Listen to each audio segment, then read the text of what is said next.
پھر وہ رات میں اٹھا اور چپکے سے نکلا اور اس نے ایک ضرورت مند کو رات میں دیکھا، اس کے ہاتھ میں اس نے اپنا صدقہ، اپنا زکات کا مال، اپنا صدقہ کا مال اس کو دے دیا۔ صبح جب وہ مارکیٹ کی طرف گیا تو راستے میں باتیں ہو رہی تھی، کچھ لوگ کہہ رہے تھے دیکھو اللہ کا نیک بندہ بیچارہ رات میں کسی کو صدقہ دینے کے لیے نکلا، وہ چاہتا تھا کہ کسی غریب کو دوں لیکن کسی چور کو دے دیا اس نے۔ اس نے کہا اللہ میری نیت تو نہیں تھی چور کو دینے کی، میری نیت تو تھی غریب کی مدد کرنے کی، لیکن اب دھوکے سے چور کے پاس پہنچ گیا تو میں کیا کر سکتا ہوں، اللہ آج میں پھر نکلوں گا اور کسی غریب کی مدد کروں گا۔ دوسرے دن وہ پھر رات میں نکلا چپکے سے، آج پھر کسی غریب آدمی کو اس نے دیکھا جو رات میں موقع، اس نے پوچھا تم ضرورت مند ہو؟ کہا ہاں، اس نے صدقے کا مال اس کو دے دیا۔ صبح ہو کے راستے میں پھر باتیں ہوئی کہ دیکھو آج بھی بیچارہ دھوکا کھا گیا، کوئی نکلا اور کسی غریب کی مدد کرنا چاہتا تھا لیکن دھوکا کھا گیا، آج تو اس نے ایک بہت بڑے امیر کے ہاتھ میں پیسہ پکڑا دیا، آج تو بہت بڑے امیر کی مدد کر دی، جبکہ صدقہ تو غریب کے لیے ہے لیکن دھوکا کھا گیا، اس نے امیر کو دے دیا۔ اس نے کہا اللہ میں کسی غریب کی مدد کرنا چاہتا تھا لیکن آج بھی دھوکا کھا گیا، پتہ نہیں کیا ہو رہا ہے، اے اللہ میرے کسی کے چہرے پر تو لکھا نہیں ہے کہ کون امیر کون غریب، اب میرے پاس اور بھی صدقے کا مال ہے، آج کی رات میں نکلوں گا تو میری مدد کرنا اور کسی مستحق تک پہنچا دینا، جو مستحق ہو، جو اس کا جو غریب ہو، اے اللہ میں چپکے ہی سے دوں گا، اس طرح دوں گا کہ کسی تیسرے کو پتہ نہیں چلنا چاہیے۔ وہ رات کی تاریکی میں تیسرے دن بھی نکلا اور جب تیسرے دن نکلتا ہے تو پھر کسی غریب کو ڈھونڈتا ہے تو کیا دیکھتا ہے کہ ایک عورت بیٹھی ہوئی ہے، مایوس ہے، پریشان حال ہے۔ یہ اس عورت کے پاس گیا، کہتا بہن اتنی رات میں تم اکیلی مجبور نظر آتی ہو؟ اس نے کہا کہ میں بہت مجبور عورت ہوں، میری مجبوری کا فائدہ مت اٹھاؤ، رات کے اندھیرے میں میرے ساتھ مجبوری کا فائدہ مت اٹھاؤ، جاؤ یہاں سے۔ اس نے کہا میں مجبور ہی انسان کو دیکھ رہا ہوں، 2 دن سے میں برابر دھوکا کھا رہا ہوں، یہ لیجئے۔ اس نے چپکے سے صدقے کا مال اس عورت کو دے دیا، خوش تھا کہ آج تو میرا صدقہ کسی اچھی جگہ پہنچ گیا، کسی صحیح جگہ پہ چلا گیا۔ صبح ہوتا ہے، صبح ہوتی ہے تو جیسے یہ مارکیٹ کی طرف گیا لوگوں میں چرچے ہو رہے تھے، تمہیں معلوم ہے؟ کہا نہیں۔ کہا کیا ہوا؟ کہا اللہ کا نیک بندہ آج بھی بیچارہ صدقہ کرنے نکلا اور کسی غریب کی مدد کرنا چاہتا تھا لیکن آج اس نے ایک بد چلن اور بدکار عورت کو صدقہ کر دیا، اپنا مال کسی زانی اور بد چلن عورت کو دے دیا۔ اس کا کام رات میں روزانہ نکلنے کا ہے اور کسٹمر تلاش کر کے جسم بیچتی ہے، ان سے پیسہ لیتی ہے۔ اس نے کہا اللہ مجھے ثواب نہیں ملے تو گناہ بھی مت دینا، اس لیے کہ میری نیت تو اچھی تھی غریب کی مدد کرنے کی، لیکن میں 3 دن دھوکا کھا گیا اور اب میرے پاس زکات کا صدقے کا سارا مال بھی ختم ہو گیا۔ اگر تو مجھے ثواب نہ دے تو گناہ بھی مت دینا، کیونکہ میں نے جان بوجھ کر کسی امیر کی، چور کی اور بدکار عورت کی مدد نہیں کی۔ جب رات میں یہ سویا تو خواب دیکھتا ہے کہ کوئی کہہ رہا، بخاری کی حدیث، رات میں خواب دیکھتا کوئی کہہ رہا ہے تو مایوس مت ہو، نادم مت ہو، اللہ نے تیرے صدقے کو قبول کر لیا۔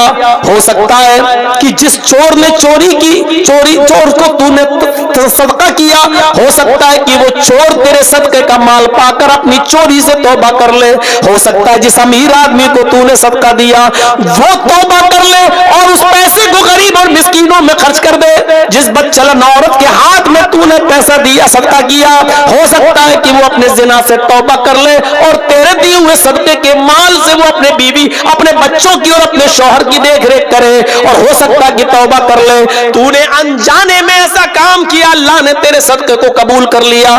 میرے بھائیوں یہ حدیث ہمیں بخاری کی یہ بتلا رہی ہے، اگر دھوکے سے رات کی تاریکی میں کسی غریب کی مدد کرنا چاہتے ہو اور آپ نے چپکے سے کسی کی مدد کی لیکن دھوکا کھا گئے، وہ غریب کی جگہ کوئی اور نکلا یا دھوکے سے آپ کا پیسہ کسی اور کی جگہ پاس پہنچ گیا، لیکن چپکے سے مدد کرنے کی وجہ سے آپ کا صدقہ قبول ہو جائے گا، بھلے ہی آپ نے غلط جگہ دیا ہے جان بوجھ کر نہیں دھوکے سے، تو اللہ رب العالمین آپ کے صدقے کو تو قبول کر لے گا، آپ کو گناہ نہیں پڑے گا، آپ کا صدقہ تو قبول ہو جائے گا، لیکن اس آدمی کو حساب و کتاب دینا پڑے گا جو ضرورت مند نہیں تھا پھر بھی لے لیا، تو آپ کا صدقہ قبول ہو جائے گا۔ تو ایسے صدقہ کیجئے کہ کسی غریب کو جب آپ دو داہنے ہاتھ سے دو تو بائیں ہاتھ کو بھی اس کی خبر نہیں ہونی چاہیے۔